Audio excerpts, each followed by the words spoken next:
Asante kwa Mungu siku ya leo, nawakaribisha katika jina la Yesu Kristo. Ni siku nyingine njema ambayo Mungu ametupa baada ya muda ambao tumekuwa tukisoma neno la Mungu kwa miaka hiyo ambayo imeendelea, na tumefika mahali ambapo tumefika wakati huu. Tuna furaha sisi wa Rehoboth kwa sababu tumeendelea vizuri, na wale wote wanaotusikiza na wale watakaosikiza hii katika YouTube hata siku zijazo. Leo tunaingia katika somo letu katika kitabu cha Kumbukumbu ya Torati sura ya 28, na tutaona vile vile juma lililopita wakati tulipokuwa tunaendelea na sura ya 27 tuliona ya kwamba tulisoma juu ya laana ambazo zilifanywa katika mlima wa Ebel, na tukaona kulikuwa na laana 12 ambazo ziliweza kutangazwa na wale walioteuliwa watafanya kazi hiyo, wakiwepo Ruben pamoja na Gad na Asheri na Zablon na Dan pamoja na Naftali.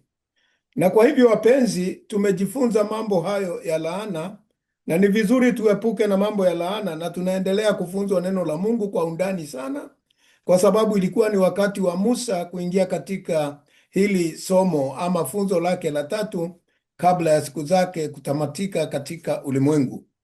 Kwa hivyo siku ya leo, hebu tuingie katika somo letu hapa katika kitabu hicho cha Kumbukumbu ya Torati 28, na tunaona ya kwamba tunaonywa ama kutahadharishwa na agano, yaani warning of the covenant. Wakati ambapo tunaanza kuonywa na neno la Mungu kulingana na agano la Bwana, ni vizuri tunaangalia tuelewe Mungu anataka kutufunza nini.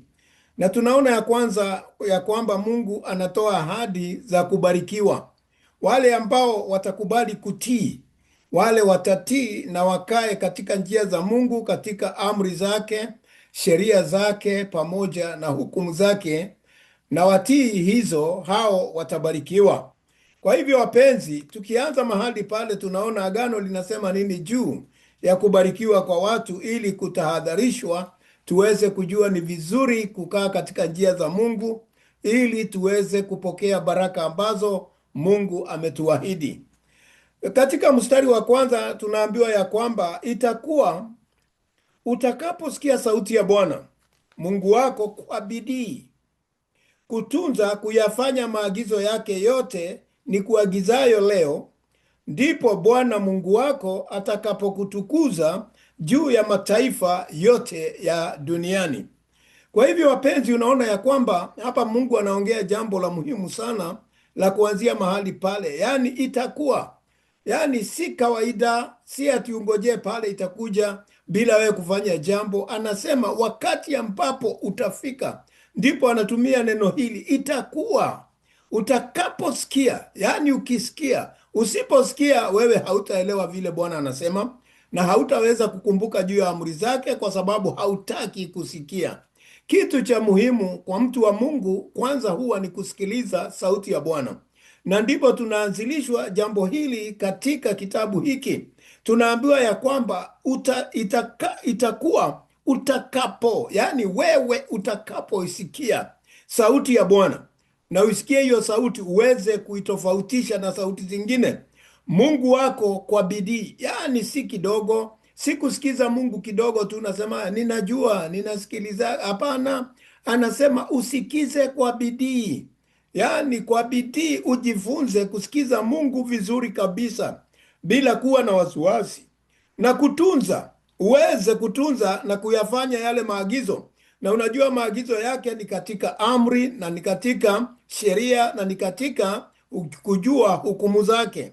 Uyafuate hayo na uyafanye leo. Anasema leo, na ni kuagizayo leo, yaani sasa. Hata ingawaji alisema miaka mingi iliyopita, lakini anatukumbusha sasa, wakati sisi tupo. Hizo amri ni mpya kila siku, hazizeeki useme ati iliandikwa zamani. Anasema leo, today. Kwa hivyo wapenzi, ndipo wakati utafanya hivyo na kusikiza sauti ya Bwana na kutenda mapenzi ya Mungu sasa, bila kusema agano liliandikwa zamani miaka fulani. Hapana, hiyo si shida yako. Mungu anakukumbusha leo, ni leo wakati we uko hai. Kwa hivyo anasema Ukifanya hivyo, atakufanya mtu ambaye atatukuzwa katika dunia na vile vile kwa mataifa yote. Yaani Mungu atakuinua kiwango kipya, atafanya watu wakupende, utapewa kibali kila mahali kwa sababu Mungu atajidhihirisha ndani yako. Ndiyo maana ya kujitukuza. Atajitukuza ndani yako ili uweze kuheshimika katika ulimwengu, na hiyo ni kusema mambo yako yote yatakaa vizuri, na baraka hizi zote zitakujilia na kukupa na kukupata. Yaani sasa, ili uweze kuelewa Bwana anasema nini, ili uweze kujua ya kwamba umetukuzwa, haya mambo ndiyo yataambatana na wewe. Hii baraka utaiona na itadhihirika. Na unajua, kawaida niliwaambia wakati mwingine ya kwamba baraka haya huwezi ona sana. Watu ambao wanakuona ndio wanaona vile umebarikiwa, kwa sababu ndio wanaona mabadiliko. Basi anasema kwamba kuna mambo haya yatakujia na yatakuwa ni yako, yaani zitakujilia na kukupata. Yaani hizi baraka zikija, hazitakuja zipite, hapana, zitakuja na zikupate. Yaani sasa zitakuwa ndani yako, hazitapita. Vile tunasema Bwana ati ukija kubariki wengine hata nami usinipite, hapana.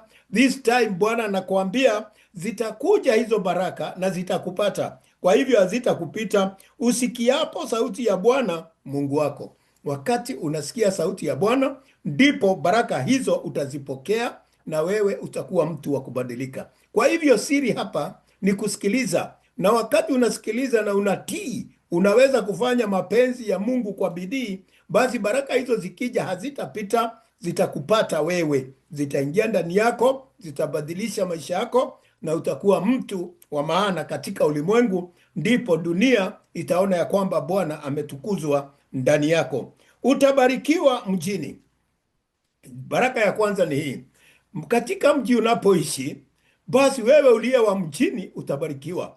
Utabarikiwa kule mjini. Katika mji, mnaelewa, ni tauni ama cities, miji mikubwa. Wewe utabarikiwa ukiwa huko. Hata ikiwa watu wanasema mambo ni magumu, wewe utakuwa umebarikiwa. Unakumbuka wakati wa Isaka, wakati akiwa Gerar, watu walisema hata kulima hawezi lima, hata kupanda hawezi panda, lakini yeye akatii Mungu. Na unaona alipanda wakati huo watu ambapo hawakuamini, na akavuna na akawa mfanyabiashara mkuu, kwa sababu kila mtu alitaka kitu, alienda kwa Isaka. Kwa hivyo wapenzi, ni kusema ya kwamba mtu wa Mungu hata kukiwa ni jangwani na amebarikiwa, huwa anabarikiwa kule.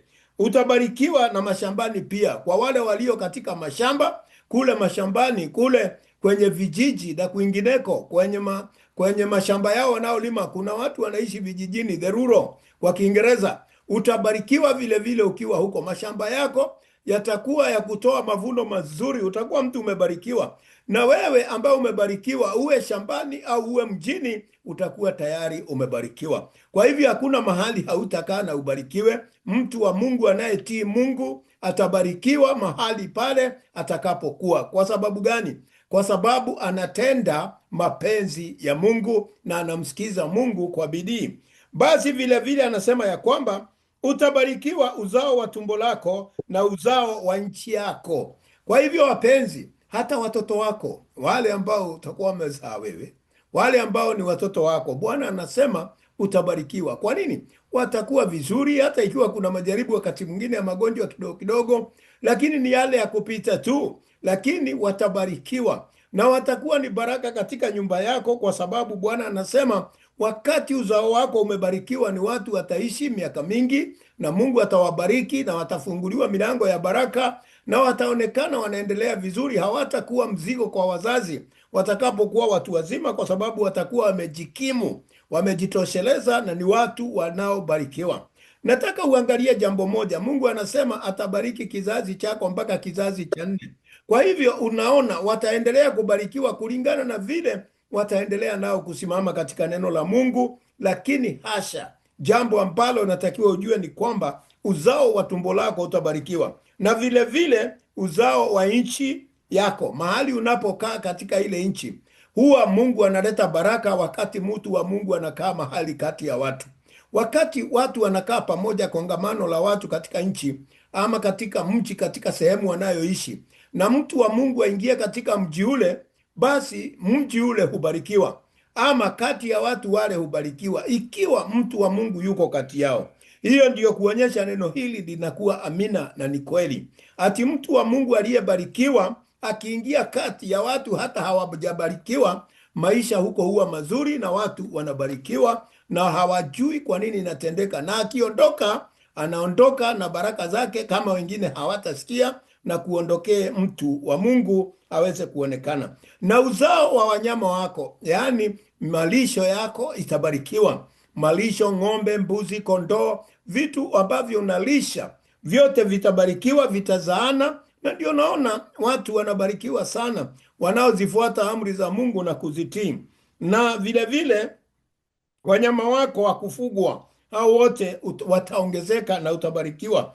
Kuongezeka kwa ng'ombe wako na wadogo wa kondoo yako, yaani kondoo na ng'ombe zako zitabarikiwa, zitazaana vizuri, utakuwa tajiri. Hivyo ndivyo Mungu anavyotenda kwa wale watu ambao wanamwamini na wanatenda mapenzi yake. Kwa hivyo wapenzi, nawaambia nini? Nawaambia siri ya utajiri, siri ya kukaa vizuri ni kumwogopa Mungu na kumsikiza. Lakini ukikaa, kuna watu ambao huona wengine wanatajirika, wanaanza kusema mimi sijabarikiwa na nimeokoka, na ninaona wale ambao hawaamini wanabarikiwa. Usiwe na hasira kwa hivyo kwa sababu watu dunia wana mambo ingine huenda kufanya huko, na wanaweza kutajirika uone kama wametajirika, lakini haikai vile vile. Hawa huwa wamepata kwa njia isiyofaa, kama vile tunaambiwa ya kwamba katika kitabu ya Yeremia, wengine hupata utajiri kwa kulalia mayai yasiyo yao. Na kwa baada ya muda ndio unaona watu wengine ambao wana mali, unaona kama ana mali na hamwamini Mungu, wakati anapokufa ama anapoondoka, watoto wake wanashindwa kurithi hiyo mali yote, inakwisha mara moja na wanakuwa mafukara, wanakuwa maskini kabisa. Lakini nakuambia mtu wa Mungu, hata nyumba yake, hata watoto wake watakuwa wabarikiwa, kwa sababu watakuwa zile baraka za baba wameweza kurithi kama Mungu alivyosema. Kwa hivyo wapenzi, ujue kuna tofauti ya kutajirika kwa njia ya haramu na kuna tofauti ya kutajirika kwa njia ya Mungu. Njia ya Mungu ni hatua kwa hatua, ambaye Mungu hairudii. Yeye akikubariki amekubariki, lakini ukibarikiwa upande mwingine, watu wataona kama umebarikiwa, lakini kule itarudi iondoke na ikwishe kabisa, na familia yako ingie ufukara. Siri ni nini mahali hapa? Siri ni kukaa katika Mungu, uweze kumwamini Mungu, utajiri na urithi utakaowaachia watoto wako uweze kudumu, hata watoto wa watoto wako. Litabarikiwa kapu lako ambalo unaenda nalo shambani, yaani mfuko wako, mahali unaweka akiba, katika benki yako. Kile utakachopata hakitakuwa cha kupotea ama kuliwa na wadudu ama na kuibiwa na watu, ama wewe kuwa mali yako inatumiwa na watu vibaya. Hapana, katika kapu lako kitu unachopata Mungu amekubariki, hakitakuwa cha kukusumbua na kuingia tena katika umaskini. Na chombo chako cha kukandia unga, hiyo ni kusema chakula chako hakitaweza kupungua, utakuwa na chakula kila wakati. Maana chombo cha kukandia unga ni ile ambayo mnatengeneza naye chapati. Wakati unga umepata unga ngano ama unga aina fulani, unatengeneza chakula chako, mikate yako, basi unaambiwa hata hicho chombo hakitapika vibaya, chakula kiwe kinaharibika, kinakuwa cheusi, kinakuwa na sumu ya kile chombo ambacho kinatumika. Hiyo ni kukuambia ya kwamba utabarikiwa hata kwa kile ambacho unachokula. Kwa hivyo Mungu ataona ya kwamba hakuna siku utakosa malazi mazuri ya kuweza kula na kupata afya. Utabarikiwa uingiapo, yaani unapoingia katika mahali unaingia, katika mji wako, katika boma yako, katika nyumba yako. Wakati wote unaporudi nyumbani utakuwa umebarikiwa, na utabarikiwa utokapo. Na wakati unatoka nyumbani kwenda, hata ukiingia barabarani na mahali pengine, ama unasafiri kwa miguu ama namna gani, wewe utabarikiwa. Umeona, kuna wakati mwingi watu hawajafahamu mambo fulani ambayo inatendeka wakati mtu wa Mungu anaposafiri. Unapoingia gari fulani, hata iwe ni daradara ama ile mnaita matatu ama gari za usafiri ama hata ndege, utaona ya kwamba ukiingia Roho wa Mungu huwa pamoja nawe. Hata mahali ambapo pangeweza kuwa na hatari ya kifo, unaona Mungu anawasetiri, anawaweka mpaka mnafika mwisho wa safari. Na wakati mwingine mnagutuka, hata gari ni kama inaenda kuanguka, ama vile vile kuna shida, ama hata katika ndege unaona kuna zile tunaita turbulence mbaya sana, zinaleta shida, lakini mtu wa Mungu anakaa akiomba, kwa sababu malaika wanamlinda, kwa sababu neno la Mungu lazima litimie. Ati alipokuwa akiingia alibarikiwa, na atokapo amebarikiwa. Kwa hivyo atabarikiwa ili aweze kuingia tena, atabarikiwa ili aingiapo vile vile aweze kutoka, kwa sababu vile vile ukiwa katika nyumba yako kunaweza tokea hatari yoyote.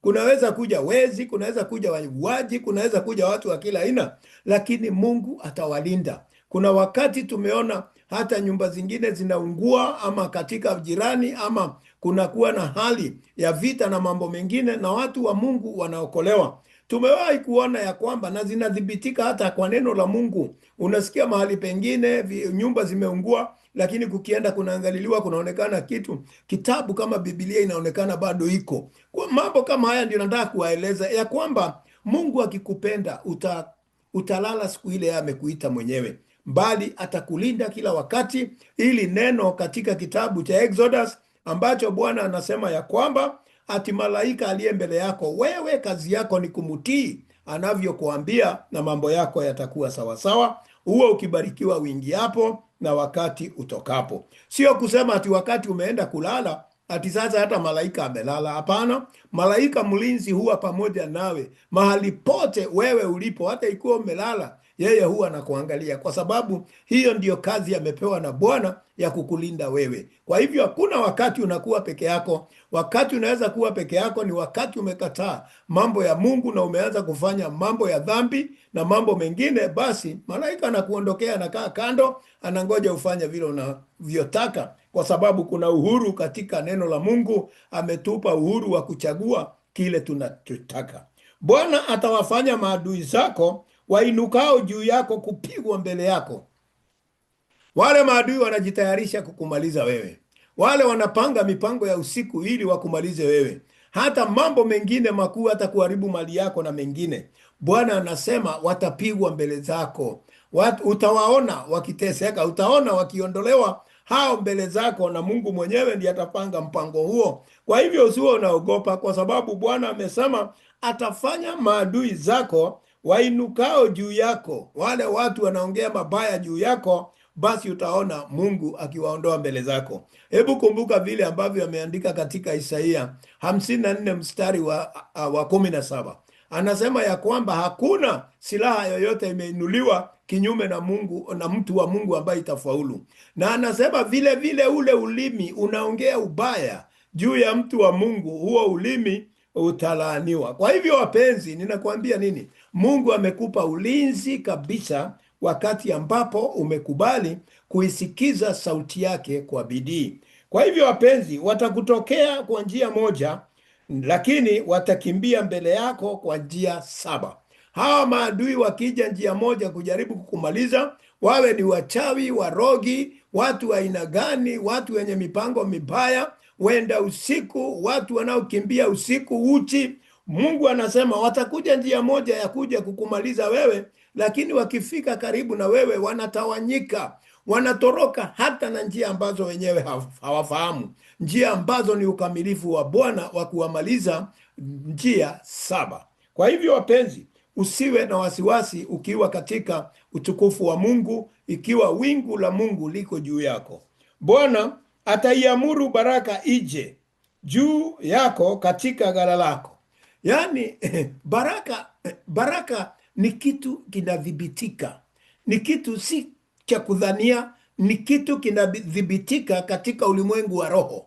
Kwa hivyo Bwana anakiona, na ndio anasema ya kwamba mahali hiyo baraka inakaa yako, ataiamuru, atailazimisha, ataiamuru, nenda kwa fulani, nenda kwa Karanja, nenda kwa Mary, nenda kwa jina lako litatajwa na Mungu mwenyewe, ili baraka hiyo ije imekulenga wewe na iingie kwako. Na anasema itaingia katika ghala yako, katika store, mahali ambapo unaweka vitu vyako, katika ghala. itaingia hapo. Hata hawa wadudu ambao wanachoma choma mahindi, maharagwe na nini na vitu na nafaka zile unazopata hazitaweza kuharibu. Kwa nini? Kwa sababu hiyo baraka imeamriwa na Mungu ije kwako. Ndio unaona watu wa Mungu wanakaa vizuri hata kule katika Afrika, wale walio makazini na wasio makazini, walio mashambani, walio mijini, wanakaa vizuri. Ni tofauti mtu ambaye anamkiri Mungu wake na anamwamini na anamsikiza kwa bidii, maisha yake huwa ni tofauti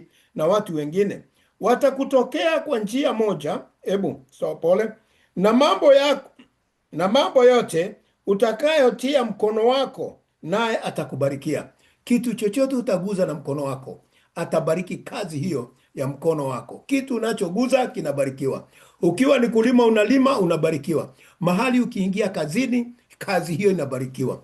Nimeona na nimewahi kuwa shahidi ya kwamba katika maofisi zingine watu wa Mungu wakiingia, wawe wameandikwa kazi huko, kazi hiyo huweza kuendelea, na watu hawajui kwa nini inaendelea. Hata kama ni ofisi, unaona kuna amani. Hata kama ni shule, unaona mahali huyo mtu wa Mungu yuko, darasa hilo mahali yupo, kuna kuwaga na amani.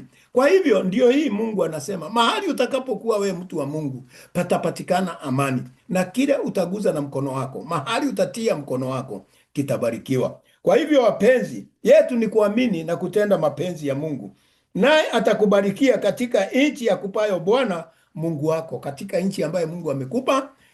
Sio tu mahali ambapo ulitoka, nchi ambayo Mungu atakupa, mahali utaenda kuishi, Mungu atakubariki kule. Hata kama hakuna njia, Mungu atatengeneza njia.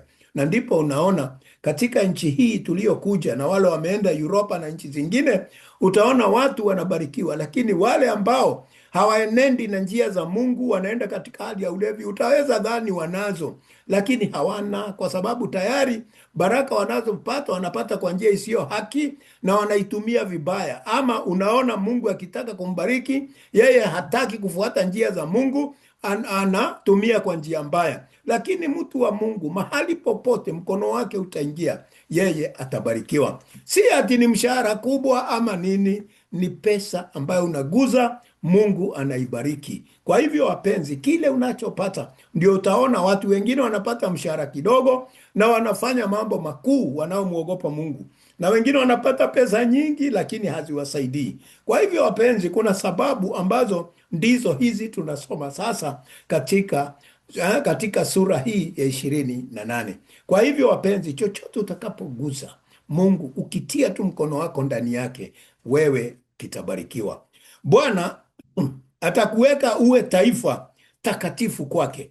Mungu atakufanya uwe taifa, na wewe ukiwa umechaguliwa katika uongozi, hata kabla ya kwenda katika uongozi, wewe uwe katika nyumba yako, wewe utabarikiwa, na utaona mke wako na wote walio katika uvuli wako, na wale mnaotembea nao, na wale wanaoguza ule upako ulio nao, wote watabarikiwa. Kwa sababu gani? Ni neno la Mungu linatimia, kwa sababu anasema atakuweka uwe taifa takatifu kwake. Kwa hivyo yeyote atakayekuwa pamoja na wabarikiwa wa Mungu pale walipo, wote watakuwa wamebarikiwa kwa sababu ya wingu hilo la upako wa Mungu wa baraka, kama alivyokuapia, kwa sababu Mungu aliapa kwa wazazi na babu zako, akawaambia ya kwamba utabarikiwa. Na wewe umesikia sauti yake yeye mwenyewe, na ikiwa umeisikia, ameapa kwamba atakubariki.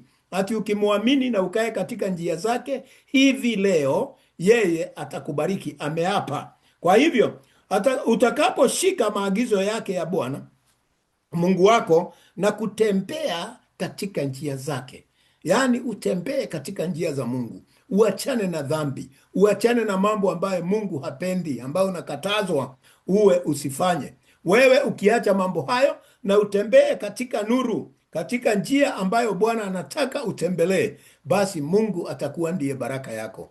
Na ukumbuke katika kitabu cha Injili ya Yohana 14 mstari wa 6, Yesu anasema, mimi ndimi njia, mimi ndimi ukweli, na mimi ndimi uhai. Kwa hivyo wapenzi, ukifuata njia hiyo ambaye ni ya Yesu, utajua ukweli wa Mungu na vile anaamuru baraka.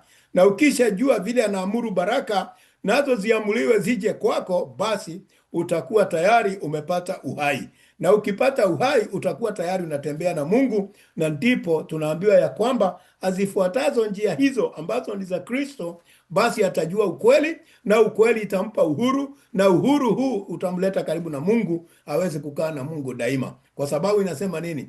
Yule atakayepita njia hiyo, hakuna atakayemuona Mungu bila kupitia katika njia hiyo, katika ajue ukweli huo ambao ni baraka za Mungu, na uhai utakuwa ndani yake. Kwa hivyo wapenzi, tujue siri hizi ambazo Bwana anaendelea kutufunulia ili tukae katika utajiri. Usiwe mtu ambaye atakuwa akiogopa kila wakati, kesho itakuwaje, kesho itakuwa namna gani. Hapana, hiyo si shida yako. Shida yako ni kuishi na kukaa katika njia za Mungu, ili naye akubariki, aweze kukusetiri na kukuweka katika hali nzuri. Na jambo lingine ni kwamba ukumbuke katika kitabu cha Waibrania 6 mstari wa 10 inasema, Mungu si haramu ati atasahau kazi uliyofanya na unayofanya sasa. Kwa hivyo wapenzi, Mungu anafanya kazi ya baraka zako kulingana na leo. Yaani zile unafanya leo na zile ulifanya, Bwana hasahau. Kwa hivyo utazidi kubarikiwa kwa sababu uko katika njia zake. Na mataifa yote ya duniani watakuona umeitwa kwa jina la Bwana, nao watakuwa na hofu kwako. Yaani watu wote duniani wataona vile Bwana amekubariki, vile jina lako limeitanishwa na la Mungu. Na hapo watakapokuona vile unavyoendelea na vile ambavyo Mungu amekulinda na vile amekuinua na kukutukuza, basi watakuwa na hofu. Wakati wote ujue, wakati mtu wa Mungu anabarikiwa sana, watu hukaa katika hali ya kumwogopa. Si ati ile uoga inaonekana ati nini, hapana, lakini kunakuwa na heshima za kipekee. Huyo mtu anaogopewa kwa sababu hawajui nini kinatendeka katika maisha yake. Kwa hivyo wapenzi, dunia mzima Mungu ataifanya iwe na hofu kwa sababu yako. Bwana atakufanya uwe na wingi wa heri. Wewe utakuwa na wingi, utakuwa na utajiri ambao ni wa haki, ambao ni utajiri ambao unapendeza hata katika afya. Ukumbuke utajiri huu si mali pekee. Hauwezi kuwa na mali mengi na bali mwili unakusumbua. Hapana, Mungu atakuponya yote na utakula kwa furaha ukiwa mbele ya Bwana. Katika uzao wa tumbo lako vile vile utaheshimika na mambo yako yataenda vizuri. Watoto wako watakuwa ni furaha yako, na uzao wa wanyama wako na mifugo vile vile Mungu ataiongeza, na uzao wa nchi yako vile vile, mahali unapoishi vile vile kutakuwa na mahali chakula ni kingi, watu wanakula na mambo yote ni mazuri, kwa sababu Mungu yuko mahali pale katika nchi Bwana aliyowapia baba zako kwamba atakupa. Yaani mahali utakapokaa Mungu tayari atakuwa amekubariki kabisa na utaishi vizuri wapenzi. Kwa hivyo angalia ya kwamba Mungu anaposema hivi, angalia hata anaangalia afya yako. Atakufunulia Bwana hazina yako nzuri. Kwa hivyo Bwana atakufunulia, hapa anaongea juu ya afya yako. Atakufunulia hiyo katika siri, hazina ambayo imefichwa, hazina the treasure ambayo imefichwa, naye atakufunulia, nayo ni bingu. Bingu ataifungua, na bingu Mungu akiifungua nini kinatendeka? Ananyesha mvua ya wema, anakunyeshea mvua ya baraka. Wingu la baraka linashuka juu yako, unakuwa na afya na kila kitu na chakula cha kutosha mwili wako, na kwa sababu maji ni uhai, na kutoa mvua, atanyesha mvua, atatoa mvua na ya nchi yako kwa wakati wake. Yaani hata kuletea mvua ya kukuharibu, kugarikisha nchi ama manini, ataleta kwa wakati wake, season, wakati wake. Kama wakati uangalia, kuna wakati ambapo tunasema kama sasa ni wakati wa winter, wakati ambapo ni wa baridi na nini, na Mungu ataleta namna hiyo. Na vile vile kuna wakati wa jua, na kuna wakati wa spring, na kuna wakati wa autumn. Mambo haya Mungu atawaweka kulingana na wakati. Na katika nchi tunazoishi, zile ambazo tulitoka kama Afrika, ambako hauwezi ona hizi nyakati, majira ambayo yamepangwa kama vile katika nchi za Europa na kwingineko, utaona ya kwamba katika Afrika kuna mvua ile ambayo ni mvua ya masika. Ile sasa huwa inanyesha kuanzia mwezi wa 3, wa 4, wa 5, wakati wa kupanda chakula. Na vile vile kuna mvua ile huja wakati wa mavuno, ile ya mwezi wa 10 na mwezi wa 11, na wakati wa baridi mwezi wa 7, na wakati mwingine mwezi wa 8, namna hii ambapo watu wengine wameanza kuvuna kuanzia mwezi wa 8. Vile vile wakati wakapumzika, wakati analeta joto kuanzia mwezi wa 12, wakati wa kiangazi. Kwa hivyo wapenzi, angalia, Mungu ameweka majira, na ni kwa sababu amesema ataleta mvua kwa wakati wake na kwa kubarikia kazi yote ambayo wewe unafanya na ya mkono wako. Hiyo kazi yote ambayo unafanya chini ya jua, chini ya bingu, Mungu anasema, na unaguza na mikono yako, si kazi ya ufisadi. Unajua kazi ya ufisadi ni wizi tu, na kuna ile kazi ingine ambayo mnaita ya yule mtu. Kuna watu ambao wameingia katika dunia hii wanajiita businessmen. Yaani hasa nikisema business naimaanisha ya kwamba kuna watu wanafanya biashara na hawafanyi biashara, yaani wanakulia mahali hawakufanya kazi. Hawa wameingia kati, yaani ukiwa na mahindi unataka kuuza, yeye anakuambia anaenda kukutafutia mwenye kununua, na yeye hakulima, na yule mwenye kununua hakumpa pesa ya kununua. Hapo katikati mnamuita broker. Hapo katikati anakaa anakula upande ule na anakula upande huu mwingine. Hiyo ni tofauti. Anasema yuko kwa business. Hiyo ni hali ya kutumia hawa. Anakuambia bei ya mahindi iko namna hii, anaipandisha kidogo, ndio ile ya juu. Naye yule ambaye ananunua anamwambia bei ya mahindi iko namna hii, ndio pale atapata kitu upande ile na apate kitu upande huu. Utakuta hawa watu wametokea kuwa matajiri sana, hawa mabroka, lakini si kwa njia ya haki.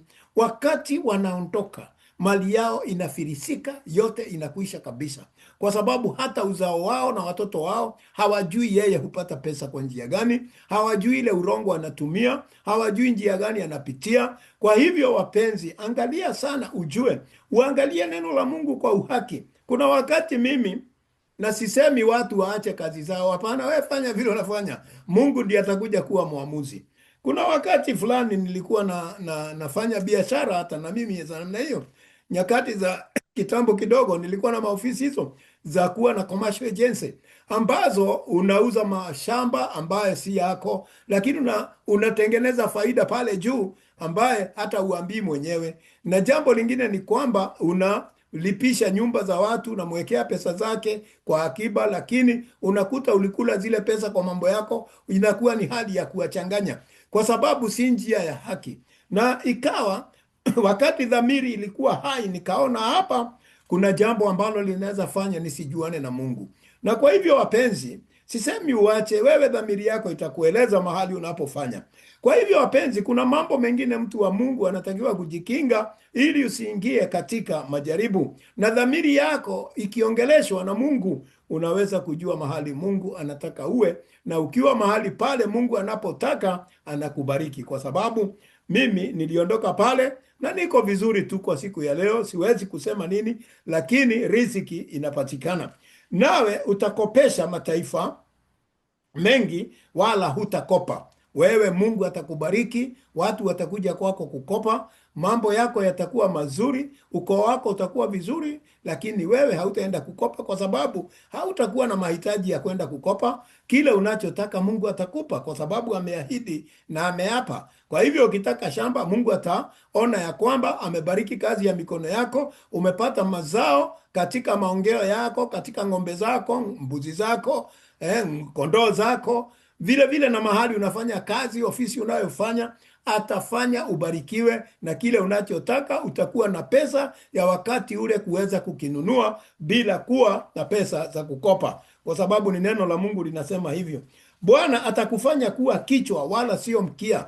Wewe utakuwa kichwa, utakuwa kiongozi, utakuwa ni mtu ambaye hata katika masomo, watoto wako na wengine, hata wewe binafsi utakuwa unaongoza. Na kuongoza hii si kuwa na mamilioni na mabilioni katika benki, hapana. Ni kuwa na amani na kile ulicho nacho na kinakutosha. Unakuwa mtu wa kiasi, unaishi maisha mazuri bila maisha ya harakati kila wakati ambaye haifai, na kupatagwa na ile magonjwa ya usiku ya kushtuka kwa sababu pengine ulifanya kitu ambacho unajua ni kibaya, ama ulipata kwa njia ya haramu. Sasa ukisikia jambo fulani unashtuka, hata usiku haupati usingizi. Kwa hivyo wapenzi, ndio naambiwa ya kwamba utakuwa kichwa, kwa sababu utakuwa na amani, hakuna kitu unaogopa. Mali ulio nayo ni Mungu amekupa, na unafuraha kile ambacho kimekutosheleza mbele ya Bwana. Nawe utakuwa juu tu, wala hui chini. Utakapoyasikiza maagizo ya Bwana Mungu wako, wewe utakuwa unakaa vizuri. Mtu wa Mungu huwa hababaiki. Mtu wa Mungu huwa hana shida, hana shida anaenda akitangaza. Hapana, mtu wa Mungu anajua shida zake zote, yeye hupeleka pale msalabani. Ndipo Bwana anasema, njooni kwangu ninyi mbebayo mizigo mizito, nami nitawapumzisha. Kwa hivyo wapenzi, wakati wote una jambo, peleka mbele ya Bwana, kwa sababu ahadi zake ni kweli na ni amina, na amesema atabariki kazi ya mikono yetu. Basi ni kuagizayo hivi leo kuyaangalia na kuyafanya yale maagizo ambayo Bwana anakuagiza leo uyafanye na uweze kuyatenda. Bwana atatimiza upande wake. Musipokengeuka katika maneno ni waamuruyo leo kwa lolote, kwenda mkono wa kulia wala kushoto. Yaani musipobadilika, yaani ukae katika njia za Mungu, usibadilike. Usiwe wakati mwingine majaribu kidogo ikija unakimbia kwenda kutafuta wachawi, kwenda kutafuta mkopo, na ujagojea Mungu na ujaambia Mungu ni nini unataka. Usiwe mtu wa kukengeuka, kubadilika maneno yako. Yaani hata ukisema maneno unageuka tena, si mimi nilisema hivyo. Ukisema Mungu atakubariki unasema na saa ingine Mungu usahau kubariki. Hapana, kama umesema Mungu hubariki, kaa pale ukisema kweli Bwana kubariki. Usiwe mtu wa kigeugeu, mtu wa kubadilika badilika. Yaani unageuka, leo unasema hivi, kesho unasema hivi. Leo unaenda kwa waganga, kesho uko upande wa Mungu. Hapana, anasema usiangalie kulia wala kushoto, ukae pale ambapo kwa kuifuata miungu mingine na kuitumikia. Yaani unakataa kumgojea Mungu, unaenda kuanza kuabudu miungu ingine, unaenda kutafuta pesa kwa njia sijui mnaita Freemason, sijui Illuminati, ati utatajirika haraka. Wachana na mambo hayo, yatakumaliza wewe. Yatakumaliza. Hakuna wakati shetani atapeana vitu vya bure, kwa sababu naye hakuna kitu aliumba. Vitu vyote ni vya Mungu wetu. Kwa hivyo akikupa atarudia. Kwa hivyo wapenzi, tujihadhari sana na tujue ya kwamba Mungu anataka tumwamini yeye pekee. Na basi wapenzi, unaona vile baraka zitakujia. Hakuna mahali Mungu hakufunika pengo katika sura hizo, katika hizo laini ambazo tumesoma. Tumeona ya kwamba Mungu amefunga kila pengo na tutaishi tukiwa watu wazuri, watu waliobarikiwa, watu ambao wanatosheka ndani ya Mungu. Na jambo lingine sasa, tunaona ya kwamba katika sehemu hii ya sura mstari wa 15 Mungu anaahidi ahadi za laana za kutokutii. Usipotii Mungu, kuna zile laana zitakupata. Ile ya kwanza tumeelezwa ni baraka. Sasa kuna laana zitakufuata ukikataa kutii Mungu. Promised curses for disobedience. Yaani wakati ambapo unakataa kutii Mungu na umesikia vile Mungu yeye anataka ukae, basi neno la Mungu linatuambia kuna yale ambayo utalaaniwa naye. Na Mungu anayataja moja kwa moja. Hakuambii ati kwa ujumla hii, hapana, anakuambia hii utalaaniwa kwa hii, utalaaniwa kwa hii. Hebu tuangalie mstari wa 15. Lakini itakapokuwa usipotaka kuisikiza sauti ya Bwana Mungu wako, usiangalie kufanya maagizo yake yote na amri zake ni kuagizazo hivi leo, ndipo zitakapokujia laana hizi zote na kukupata. Sasa ukikataa kusikiza Mungu, ukikataa kusikiza amri zake kama vile anakuagiza leo, na uamini uende na njia zako, ukatae kuenda na njia za Mungu, na umesikia maagizo yake na wewe umekataa, na anasema ni leo, anakuagiza leo unaposikia, wewe unayesikia sasa, basi anasema hizi laana zitakufuata na zitakupata. Hazitakupita, zitakupata, kama vile alisema baraka zitakupata. Nazo hizi laana zitakupata. Kwa nini? Kwa sababu umekataa kusikia sauti ya Bwana. Basi anasema utalaaniwa mjini. Mambo yako yatakuwa mabaya sana ukiwa mjini. Utakuwa mambo yako ukifanya yote ni tabu. Ukijaribu hii ni tabu, laana. Kutoka mjini hata utalaaniwa, na mashambani pia. Hautakuwa na chochote, na pale tuliona vile utabarikiwa mjini na kule mashambani. Lakini sasa hapa ni kulaaniwa. Ukiwa na ng'ombe inazaa wanakufa wote. Ng'ombe hao wanapatwa na foot and mouth wakati nini unaona zimekwisha. Mbuzi zako zinaibiwa na watu, zinakwenda. Utajiri wako unakuta mambo Kazini unakuta unawekelewa makodi zingine hazina maana, pesa zako zinaenda kwa njia isiyofaa, hata zingine zitapotea bila wewe kujua. Hizi ndizo laana. Ama ukifanya kitu unaona hakifaulu, mahali unaweka pesa zako unaona haikufaulu, hiyo kitu haipo, mara ilikuwa ni uongo. Unaweka pesa yako akiba mahali fulani, wale watu wanakudanganya, hizo benki zinafungwa, pesa zako zinapotea. Hizi ndizo laana, kwa sababu hakuna mtu utauliza ulifanya kwa bidii ukapata na zikapotea, na zikapotea na watu ukiona tu. Wengine watakukopa na hawatakulipa, wanatoroka nazo. Kwa hivyo wapenzi, wengine watakupeleka kotini kwa pesa zako mwenyewe kukushtaki. Yaani laana itakufuata, hautakuwa na amani. Basi litalaaniwa kapu lako. Kile chakula unavuna unakuta chakula kimeoza kabla ya kuuza. Unaona zingine, yani shida. Kikapu chako mahali unaweka pesa haikai, inapotea. Mambo mengi mahali unaweka riziki yako, kampuni umetuma ati kununua maploti, ukilipa wale watu wanatoroka. Zile ploti mulipewa title deed si mzuri, zimeharibika na wamepotea na pesa zako, na ni za uongo. Hizo ndio kapu zako zimeharibika, zimelaaniwa. Na chombo chako cha kukandia chapo kimeharibika vile vile. Hata chakula hakipatikani kizuri, watoto wako hawashibi, haupati yani mambo yatakuandama, mambo mabaya, mambo ambayo ni ya chukizo. Hata hii kwanza si matusi ama nini, hii ni laana. Yani ni kitu kitakufuata generation to generation. Kwa sababu gani? Kwa sababu yani haukuweza kukaa kwa njia za Mungu. Kwa hivyo ni vizuri wapenzi, sisi tunaosikia leo tuweze kuangalia. Anasema utalaaniwa uzao wa tumbo lako. Unaona, uzao wa tumbo lako utalaaniwa. Yani hata wakati unapata watoto, pengine unakuta watoto wamezaliwa kwa njia tofauti, unakuta hawakai vizuri, unakuta wameingia kwa njia za tabu, hawabadiliki. Yani kila kitu hakienendi vizuri. Nafikiri wale wameishi mahali mashambani na watu wengine, mumewahi kuona mambo kama haya. Hata tukijiuliza katika maisha yetu, pengine yamepitia hata katika familia fulani.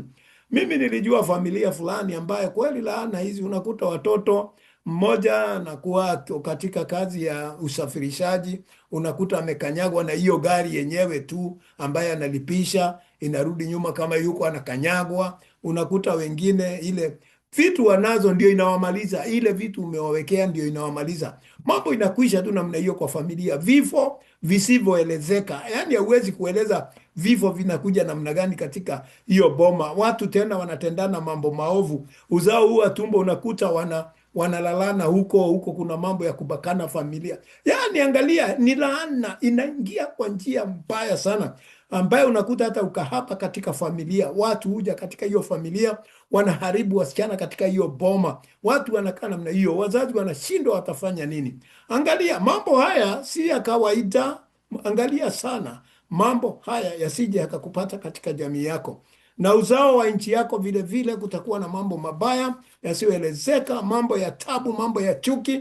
Hata nchi haitakuwa na amani kwa sababu ya uzao mbaya ambao umeingia katika kuelekeza wengine. Ndiyo Mungu anasema hivyo. Maongeo, yani mazao ya ng'ombe zako, zile ndama ndogo zote na wadogo wa kondoo zako, wote watakuwa wamelaaniwa. Watakuwa tayari hawawezi kukaa, hawezi kuongezeka utajiri. Yote ni shida na tabu, kila wakati ni kilio, na ukijaribu kila kitu haifaulu. Kwa nini? Siri ni moja tu, umekataa kumsikiza Mungu.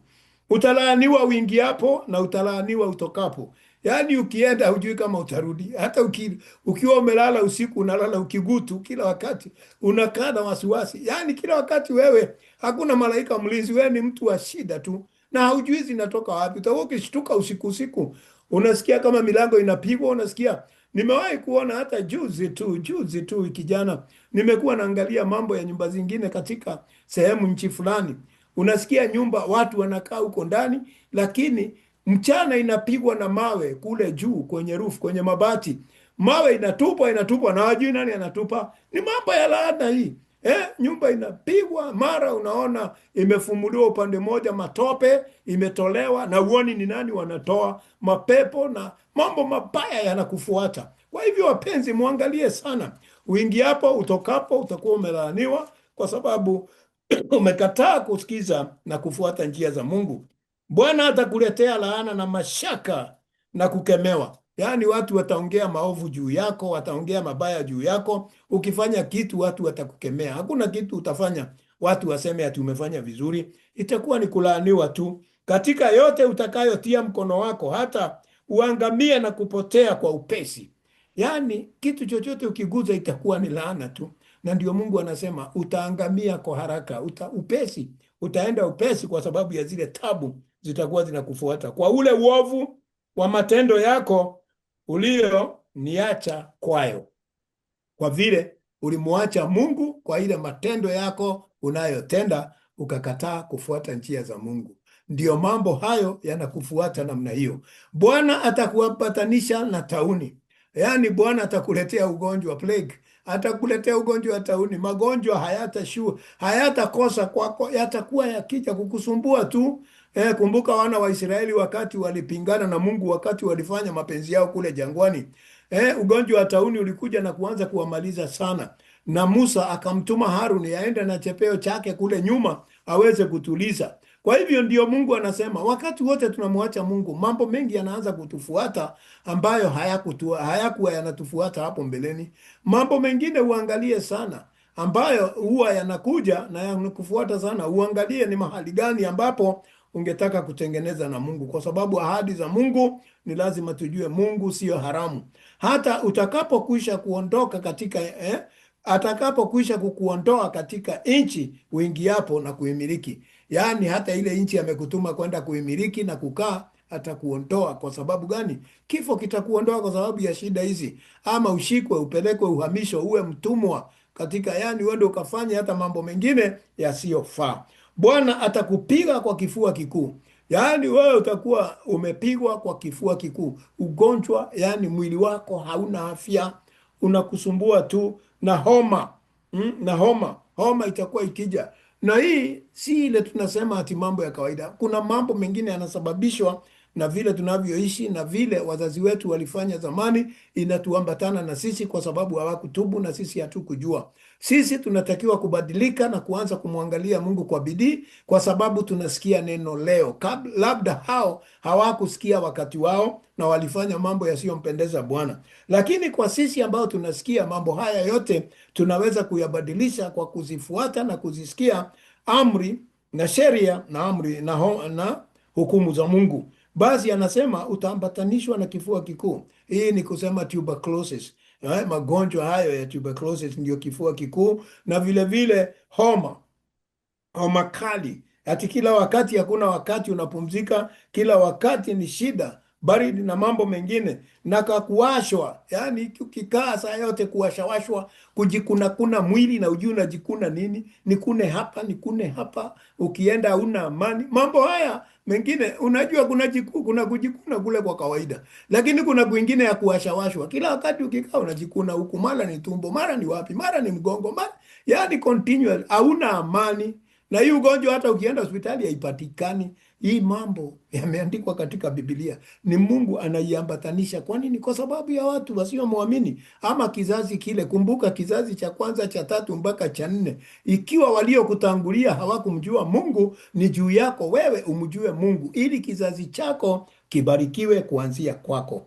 Na kwa hali ya moto, yani kukaa kila saa una hali ya moto, kila saa unasikia watoto wana joto, ukisikia saa yote una joto, unasikia mwili wako mara unatoka jasho na ujui ni nini, mwili unachoma choma. Yani mambo hayo mengine yanatokana na kule kwa upande wa Mungu. Mengine ni ugonjwa ambao hata ukinywa dawa ama ukinywa maji yanakwisha, lakini mengine yanadumu namna hiyo. Najiuliza ni nini inaendelea mwaka baada ya mwaka.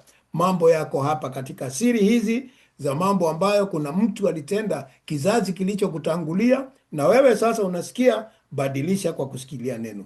Na vile vile upanga, yani itakuwa saa yote ni vita. Watu wako, yani unasikia watu wameuawa katika familia yako, watu wako, yani hali ya upanga, watu kufa.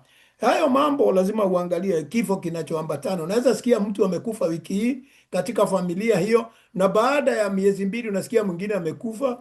Yani hakuna wakati wanatuliaga, kila wakati ni matanga hapa na pale, hapa na pale.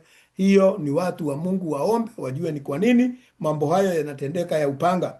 Na kwa ukaufu, yani ukaufu ni hali ya ya dryness, hali ya kukaukiwa. Yaani unakaa tu mtu, mambo yako hayaenendi vizuri, mashamba yako unaweza lima mahali jirani yako na mmepakana na mpaka tu, anavuna chakula vizuri na wewe kwako kuna kauka, mahindi yanakuwa mbirikimu, hayawezi kukua.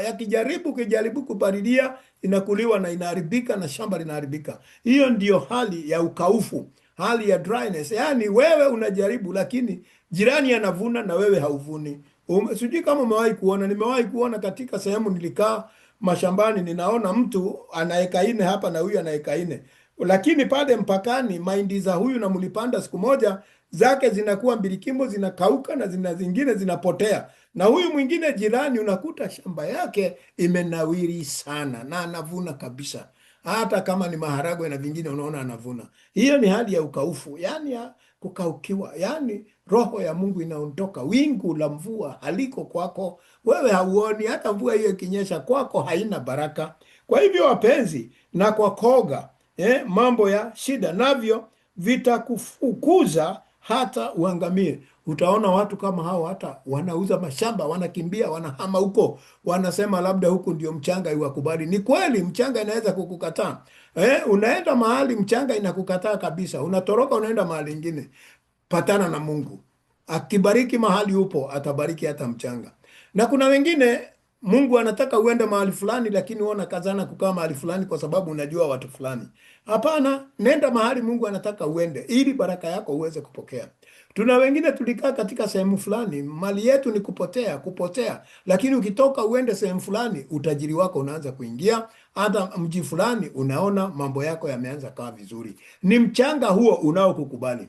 Wakati mchanga utakukubali, na mchanga una mambo mengi sana ya siri. Ndio hii tunaelezwa hapa, ati ya kwamba utafukuzwa ukimbie mpaka uangamie kabisa, unakuta hauna, ikiwa unakaa katika njia zisizo za Mungu. Lakini ukikaa njia ya Mungu, Mungu atakuelekeza mahali baraka zako zipo na atakubariki.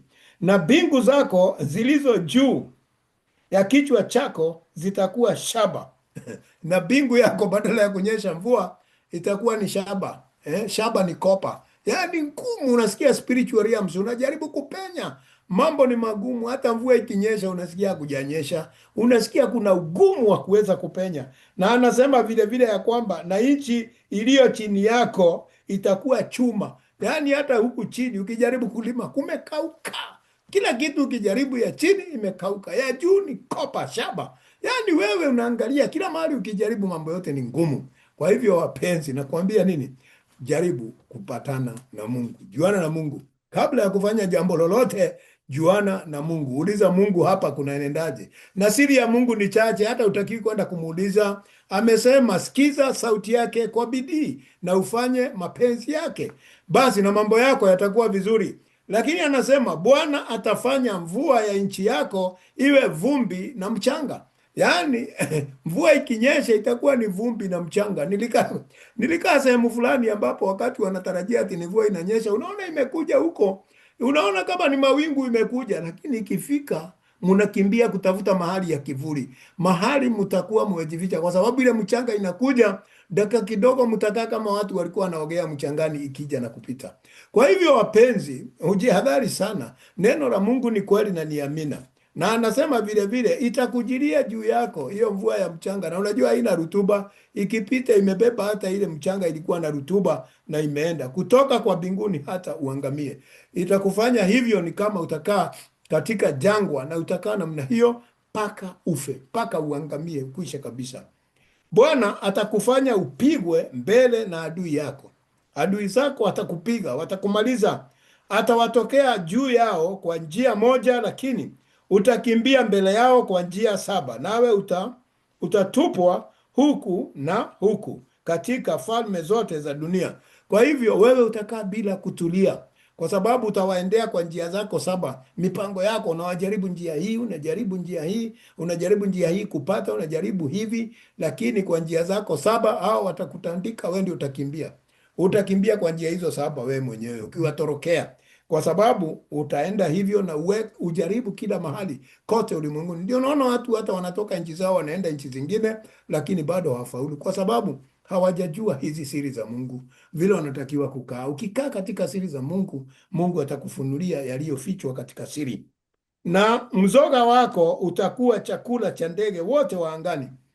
Ati wewe ukifa hautazikwa, mzoga wako, mwili wako utakuliwa na ndege wa angani. Hii ni aibu, wapenzi.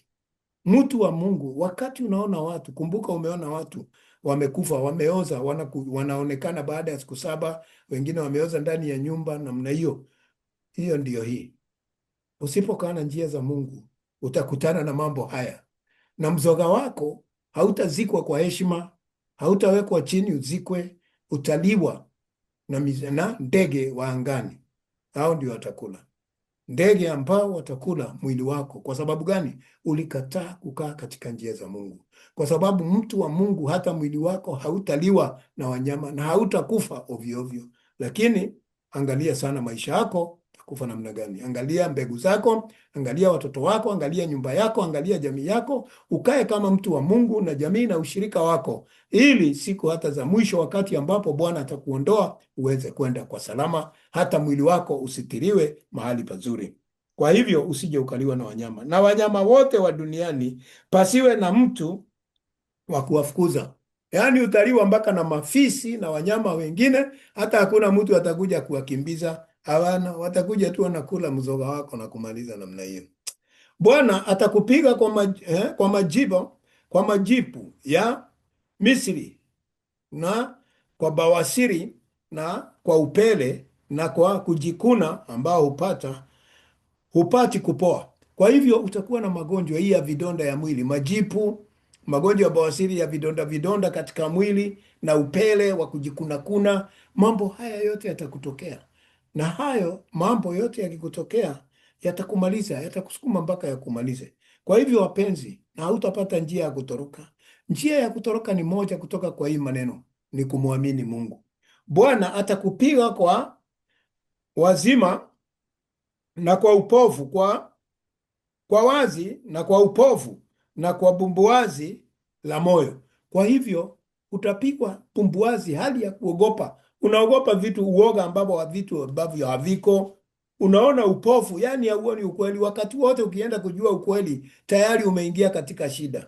Basi wapenzi, utakuwa ni kama kipofu, yani, na mambo yako yatakuwa ni mambo maovu, hayaendi vizuri, kwa sababu umekataa kusikia Mungu. Utakwenda kwa kupapasa, yani hautajua ni nini utafanya. Utakuwa ni kama mtu anashikashika, unapapasa ndio ujue ni wapi. Na una macho, si ati wewe ni kipofu, ni kwa sababu tayari haujui ufanye nini, kwa sababu akili zako zimepofushwa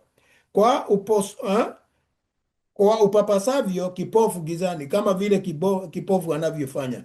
Wala hufanikiwi katika njia zako, nawe siku zote utaonewa na kutekwa nyara, wala hapata kuwa na mtu wa kukuokoa.